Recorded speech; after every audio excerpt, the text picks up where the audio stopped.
The retards over in Sacramento are still spewing out reasons why they think the redistricting is good vengeance that the Democrats should impose on an entirely different state. It's funny how all of a sudden Democrats are all opposed to the rule of law, throwing out the Constitution and one of its main principles, that being federalism. They have done all of this. They have this record. So the midterms are about running on your record. Why is it that they are so afraid of their record that Nobody's Donald Trump afraid. is calling folks across the state, governors, to say, find me votes, because I know come 2026, folks are going to continue to be scared about the fact that tariffs are making the cost of goods go up and the access to inventory go down and the ability to find a job even worse. We are seeing the numbers start to crater. So this is what is happening. He is afraid that people are waking up to his record, and the Republicans are afraid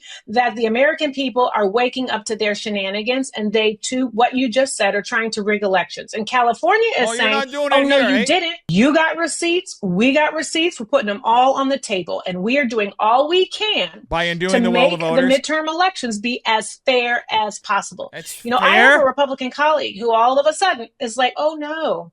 Let's not do any of this. Independent redistricting, independent commission. And Zoe Lofgren, a colleague of mine in California, had a bill that every Democrat voted on that said, let's do national independent commissions. And every Republican voted against. So now all of a sudden, you've seen the light? I don't think so. They are so disingenuous and they are so cowardice. Are you looking in the mirror as you say this? California is standing up and saying, oh no, boo-boo, we're coming for you. Everything a Democrat accuses a Republican of doing is really just them telling on themselves. That's the rule of thumb, folks. Projection as politics.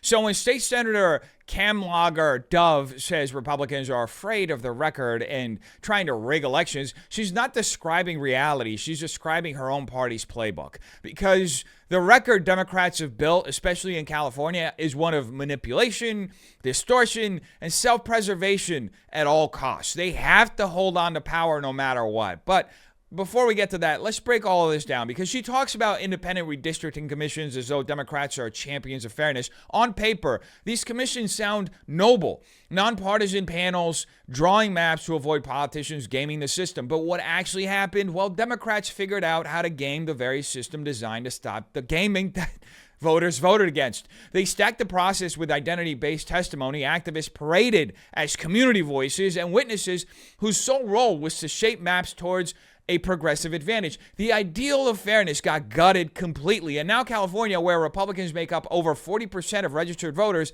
is represented by barely 17% of Republicans in Congress. That's not democracy. That's engineered disenfranchisement. Twice, folks, the voters of California supported ballot measures to create these commissions, only for Democrats to twist them beyond recognition. And when Republicans push back, well, Democrats cry, cowardice.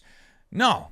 What we're watching is the Democrat talent for taking an institution built to restrain politicians and bending it into a pretzel to extend their power. And this embarrassment of a politician defects into scapegoating. She ties tariffs, inflation, and cratering numbers to Trump, as if California's economic mess is imported from Mar-a-Lago.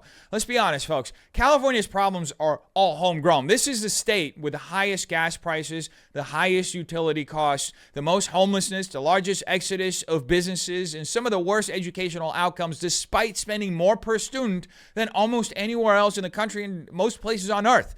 That's not Trump's tariff policy. That's Democrat governance and policies. The cruel irony here, folks, is that while all of this is happening, California still boasts the world's fourth largest economy only because of its ports and imports from China. The same Democrats decrying foreign influence in Washington are the ones who've tied their state's survival to Beijing's shipping lanes. All of this reveals something bigger about today's America. The Democrat Party has become addicted to rhetorical inversion. They wrap themselves in the language of fairness, equality, all these fuzzy euphemisms, while subverting each of those ideas in practice. Lecture us about rigged elections while manipulating redistricting. They invoke equity while crushing the working class with cost of living policies. They preach patriotism while bending the knee to global powers. And their cultural weapon of choice is always the same: fear.